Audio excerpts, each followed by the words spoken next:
আসসালামু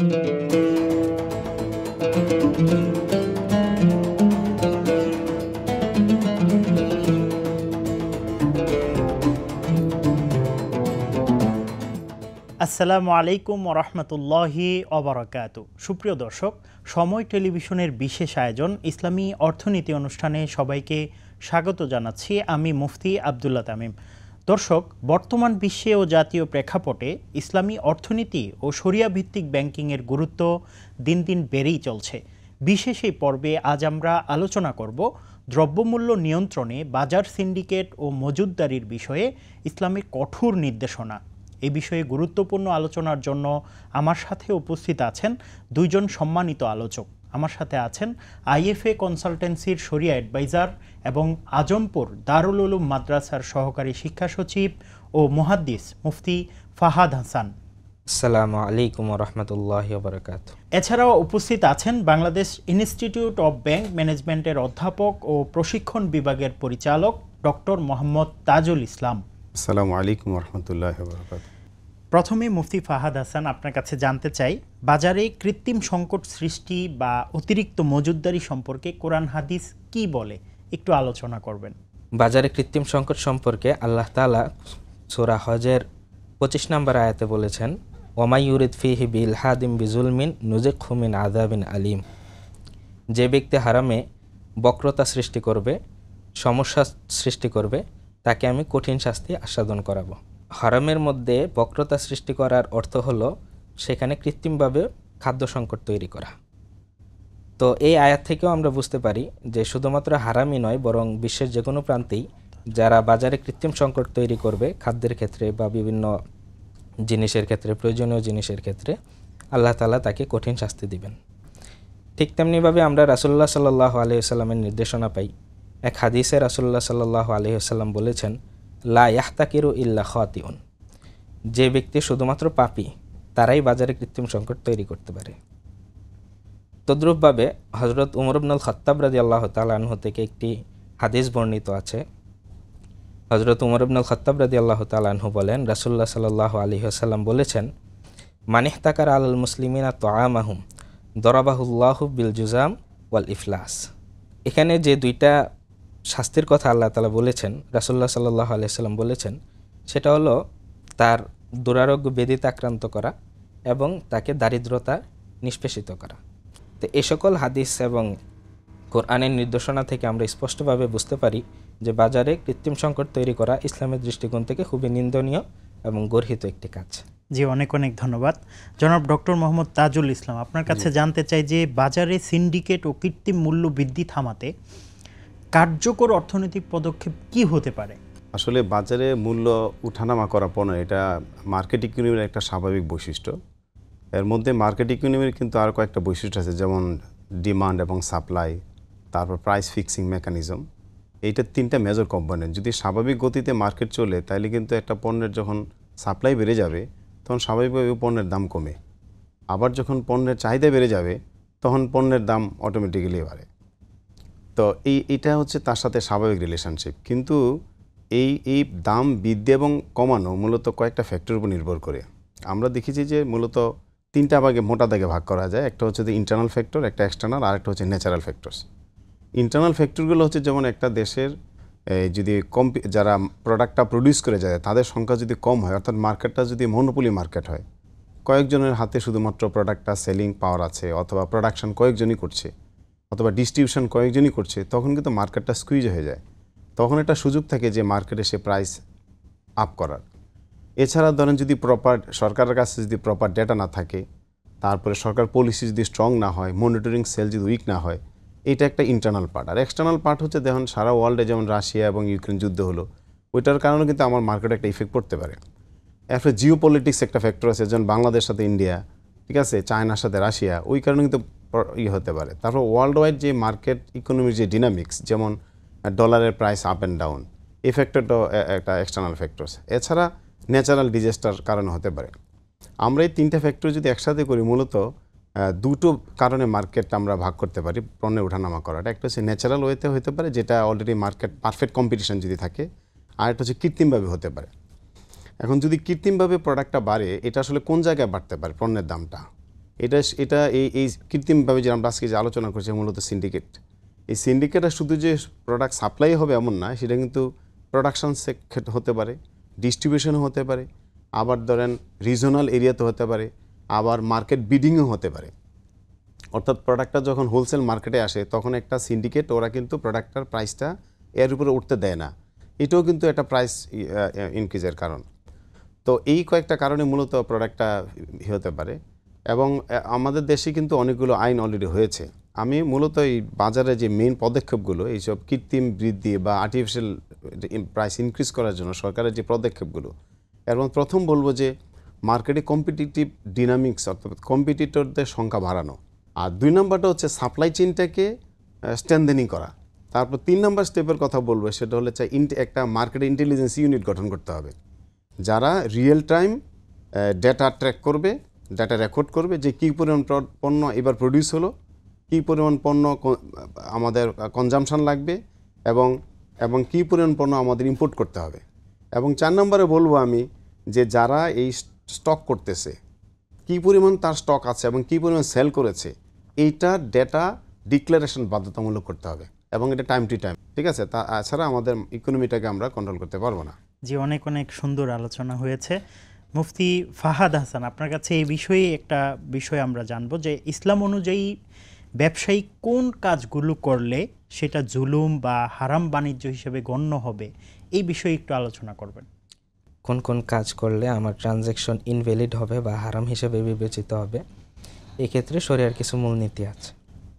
এর মধ্যে একটা মূলনীতি হলো এরকম যে এই কাজটা শরিয়ার দৃষ্টিকোণ থেকে হারাম, অথবা এই কাজের ফলে মানুষ হারাম কাজ করতে পারবে নির্দ্বিধায়, ওই সমস্ত ট্রানজ্যাকশন শরিয়ার দৃষ্টিকোণ থেকে হারাম। যেমন ফর এক্সাম্পল, শরিয়ার দৃষ্টিকোণ থেকে রিবা হারাম, তাও সেই দৃষ্টিকোণ থেকে কোনো ব্যবসায়ী যদি রিবার সাথে জড়িত থাকে তাহলে তার ব্যবসাটা হারাম হিসেবে বিবেচিত হবে।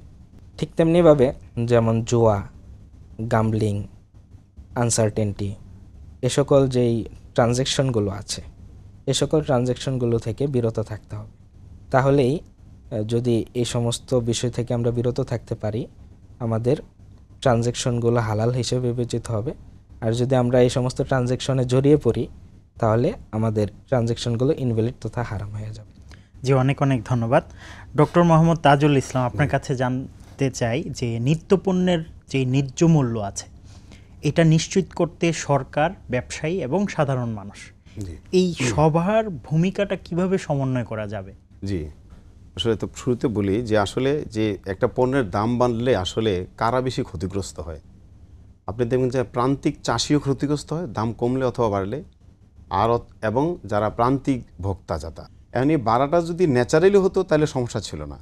ইস্যুটা হচ্ছে বাড়াটা যদি আর্টিফিশিয়ালি হয়, দ্যাট ইজ দ্য প্রবলেম।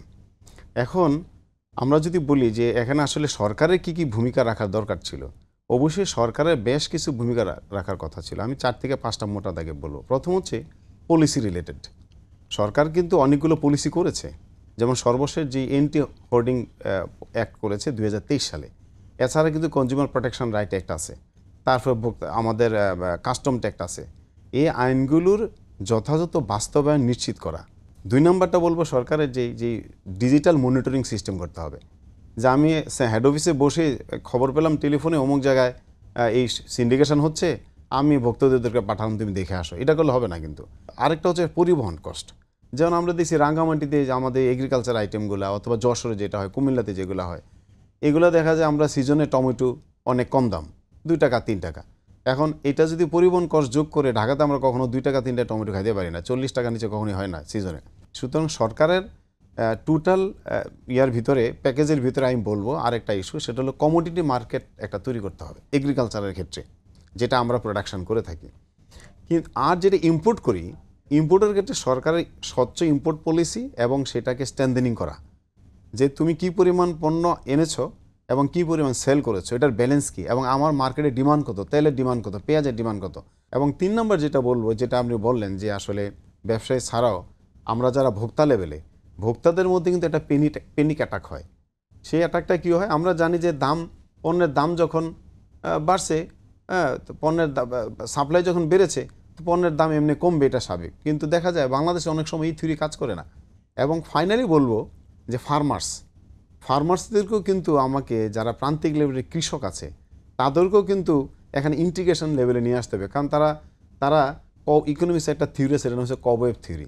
আপনি দেখেন এই বছর যদি আলুর দাম কম, যেহেতু দেখতেছেন অলরেডি 20 টাকা 25 টাকা করে, তার মানে নিশ্চিত আগামী বছর আলুর দাম বাড়বে। এটা কবওয়েভ থিওরিতে বলে। কীরকম এটা? ব্যবসা যখন কৃষকরা মনে করতেছে যে যেহেতু এবার আলুর দাম কম, সুতরাং আগামী বছর আলুর দাম কম হবে, তখন সে করতেছে কি, আলুর প্রোডাকশন বন্ধ করে দিছে পরের বছর। সো অটোমেটিক্যালি যেহেতু প্রোডাকশন ফল করেছে, সুতরাং আলুর দাম আবার বেড়ে যাবে। এটা কিন্তু সিমুলটেনিয়াস এফেক্ট পড়ে। সুতরাং যারা প্রান্তিক কৃষক আছে তাদেরকেও কিন্তু অ্যাওয়ারনেস বিল্ড আপ করতে হবে এবং ট্রেনিংয়ের আওতায় নিয়ে আসতে হবে। সুতরাং আমি মনে করি এই 4টা গ্রুপকে একসাথে মিলে একটা কোঅর্ডিনেটেড সেল না করা পর্যন্ত, কোঅর্ডিনেটেড ইফোর্ট না করা পর্যন্ত এই সিন্ডিকেশন বা মার্কেট ইকোনমি কন্ট্রোল করা যাবে না। নিত্যপণ্যের দাম বাড়ানো রোধে একজন মুসলমান ব্যবসায়ীর নৈতিক দায়িত্বটা কি হতে পারে? রাসূলুল্লাহ সাল্লাল্লাহু আলাইহি ওয়াসাল্লাম এক হাদিসের মধ্যে বলেছেন, আত-তাজিরু সাদুকুল আমিন মান নাবিয়্যিন ওয়াস সিদ্দিকিন ওয়াশ শুহাদা। সুবহানাল্লাহ। যে সত্যবাদী ব্যবসায়ী, সে যারা নবী রাসূল, শুহাদা, সিদ্দিকিন, কিয়ামতের ময়দানে তাদের সাথে থাকবে। প্রথমে তাকে অনেস্ট হতে হবে, সত্যবাদী হতে হবে, ধোঁকা দেওয়ার মন মানসিকতা থাকতে পারবে না। হাদিসের মধ্যে এসেছে, মান গাসসা ফালাইসা মিন্না, যে ধোঁকা দেয় সে আমাদের দলভুক্ত নয়। এজন্য ধোঁকা দেওয়ার মন মানসিকতা পরিহার করতে হবে। পাশাপাশি রাসূলুল্লাহ সাল্লাল্লাহু আলাইহি সাল্লাম আরেক হাদিসের মধ্যে বলেছেন, খায়রুন নাস মা ইয়ানফাউন নাস, মানুষের উপকার পৌঁছানোর মন মানসিকতা তার থাকতে হবে। হাদিসে রাসূলুল্লাহ সাল্লাল্লাহু আলাইহি সাল্লাম বলেছেন, ওই ব্যক্তি সর্বশ্রেষ্ঠ যে মানুষকে উপকার করে। তো এই দৃষ্টিকোণ থেকে, এবং রাসূলুল্লাহ সাল্লাল্লাহু আলাইহি সাল্লামের আরেকটা হাদিস যে আদ-দীনু আন-নসিহা, দিনটা হলো কল্যাণকামিতার নাম। তো আমি যদি ব্যবসায়ী হয়ে আমার ভোক্তাদের প্রতি আমি কল্যাণকামিতা না করি, তাহলে এটা আসলে কোনো মোরালের মধ্যে পড়ে না, ব্যবসায়িক মোরালের মধ্যে পড়ে না। তো সেই দৃষ্টিকোণ থেকে একজন ব্যবসায়ীর মোটা দাগে সত্যবাদী হওয়া, ধোঁকা দেওয়ার মান মানসিকতা পরিহার করা, এবং তার যদি এই চিন্তা থাকে কিভাবে আমার ভোক্তা, আমার কনজিউমারকে আমি মানে সুলভ মূল্যে আমি পণ্যটা দিতে পারি, যদি এই ধরনের মন মানসিকতা থাকে, তাহলে ইনশাআল্লাহ কৃত্রিম যেই বাজার সংকট আছে এটা ইনশাআল্লাহ অনেকাংশেই কমে যাবে। জি, অনেক অনেক ধন্যবাদ জনাব ডক্টর মোহাম্মদ তাজুল ইসলাম। আপনার কাছে একদম শেষ প্রশ্ন এবং ছোট্ট করে জানতে চাই, মজুতদারি কমাতে আধুনিক বাজার ব্যবস্থায় কোন প্রযুক্তি বা কোন নীতি সবচেয়ে বেশি কার্যকর বলে আপনি মনে করেন? জি, থ্যাংক ইউ। আসলে এই বাজার ব্যবস্থার আমরা যে টোটাল সিন্ডিকেশনটা, এটা রোধ করার জন্য আমাদের একটা digital inventory record system introduce করতে হবে। অর্থাৎ আমাদের টোটাল ইকোনমিতে কী পরিমাণ প্রোডাকশান হয়েছে এবং কী পরিমাণ কনজামশন আছে এবং তার গ্যাপটা কোন জায়গায়, এটা কি সারপ্লাস না শর্টেজ। যেমন চালের ক্ষেত্রে আমরা দিয়েছি শুধুমাত্র আমরা 3% ইম্পোর্ট করেছি, তার মানে চাল আলহামদুলিল্লাহ সাফিসিয়েন্ট। কিন্তু অন্য যে প্রোডাক্টগুলো আছে, এগুলা এগ্রিকালচার প্রোডাক্ট যেটা লোকালি আমরা প্রডিউস করি, তার একটা ডিজিটাল স্ট্রং রেকর্ড মেকানিজম থাকতে হবে। সেকেন্ড হচ্ছে ব্লকচেন বেসড আমরা সাপ্লাই চেইন ট্র্যাক রেকর্ডিং করতে হবে।